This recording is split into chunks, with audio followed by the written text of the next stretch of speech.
I'm now attempting to lay laminate in my kitchen.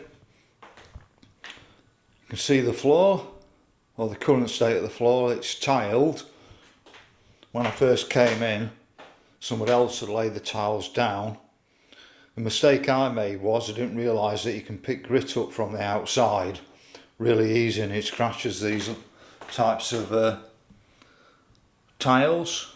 As you can see, if I'd have known about it, I'd have been a bit more careful about walking from the outside inside and getting grit on the floor.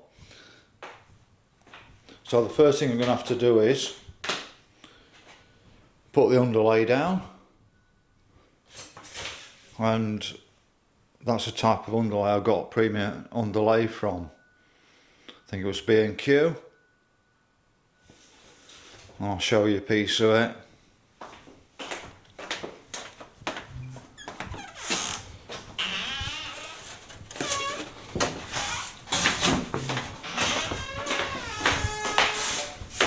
So that's a piece of the underlay. So I'm going to put that down on the floor. Before I put the laminate down, I need a 5mm gap around the edge. I've got some old boards I'm going to use to create the gap. I don't really think it needs a 5mm gap in a room like this, but I'm going to do it as a precaution. I'm sure it could be buttered right up to the side of the floor, because I don't think there'd be the expansion on this type of room, but like I said, I'm just going to do it as a precaution. So I'll show you the first bit before I start actually putting the laminate down. So I'm part way through doing the laminate floor now. I got in a bit of a tizzy yesterday afternoon, so I didn't do a video before I put the actual underlay down, but all you're doing is you put the underlay up to the floor and you leave a gap around the underlay. These little pegs are 5mm gaps, so that your underlay and both your boards are 5mm away from the wall for expansion. And I put those all the way around it. So all you do is you cut the underlay to fit, create a sort of brick section, and I lay just enough underlay so I can lay the boards down. Then I'll put some more underlay down now before I do the next laying of my boards, and then I'll do another video and show you how I'm going on with that. As you can see now, before I started yesterday, this is all I did. Buttered it up to the actual walls, and I'm going to have to put some pegs in around the outside here, 5mm, just to give it some expansion here. It's as simple as that. Cuts very easy with a Stanley knife. Use a metal rule, put it on a piece of board to cut through. So my next thing now is just to extend this along here. One issue I got is when I was doing it is this area is flat here, then here it drops away 10mm. Now I was going to actually stick some more underlay under, but I don't think I need to. I think the actual underlay bends quite well on the actual 10mm slope.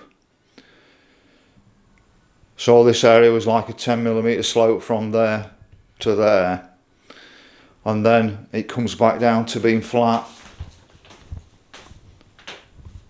over here. So what I'm going to do is I'm just going to carry on laying my board down, and then I'm going to see how it feels to walk on it, whether there's a lot of spring in it or not.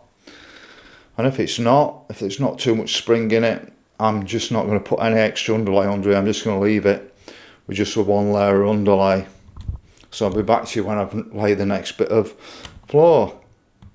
As you can see, the kitchen's already becoming quite transformed.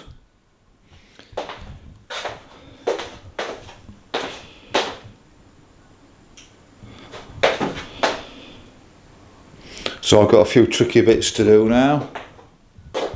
Bit around the door. Not fully decided what I'm going to do about this bit where the washer is.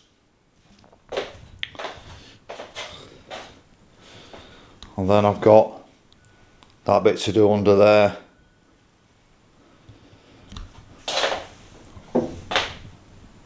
One of these is quite useful, and I use a piece of wood sometimes just to knock the joints together. I think it's cost me about 110 quid, I think, from B&Q for 4 packs. I got 3 for the price of 4 and the underlay, and then I paid about £30 for some edging strip from a screw fix. So I think the whole job for the kitchen floor, without the cost of fitting, which is free, it's 140 quid. So I'm going to fill the next few bits in, and then I'll start doing the edging strip, and I'll be back with it to show you how I've gone on. All the floor's now laid, as you can see.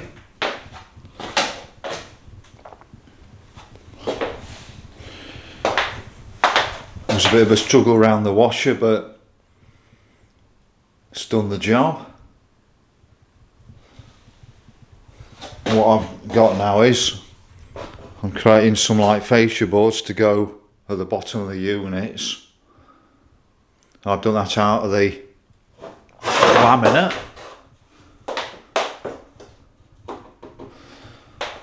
And then the old fascia boards, which are looking a bit rough, I'm going to cut them down, put them at the back, and then just slot these boards on.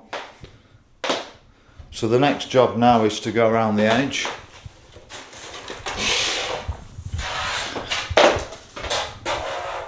And what I've got is, got this strip, and I'm going to put this all the way around the edge to cover up the 5 to 10 millimeter gap around the edge. So I'll show you the completed job when I've done that.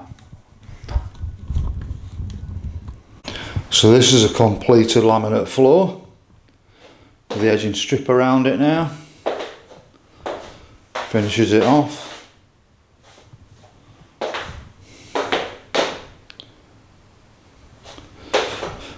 My concern about the whole job, which slowed me down in actually starting, was that level's flat.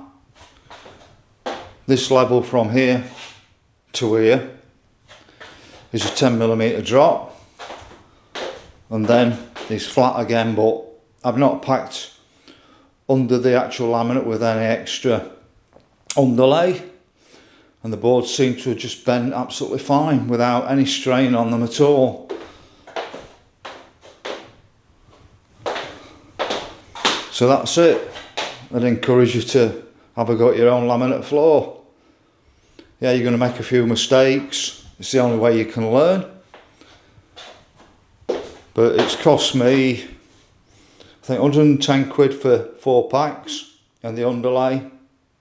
So I got a special deal with B&Q, £30 for the edging strip, and then I paid an extra £5 for another edging strip that was special.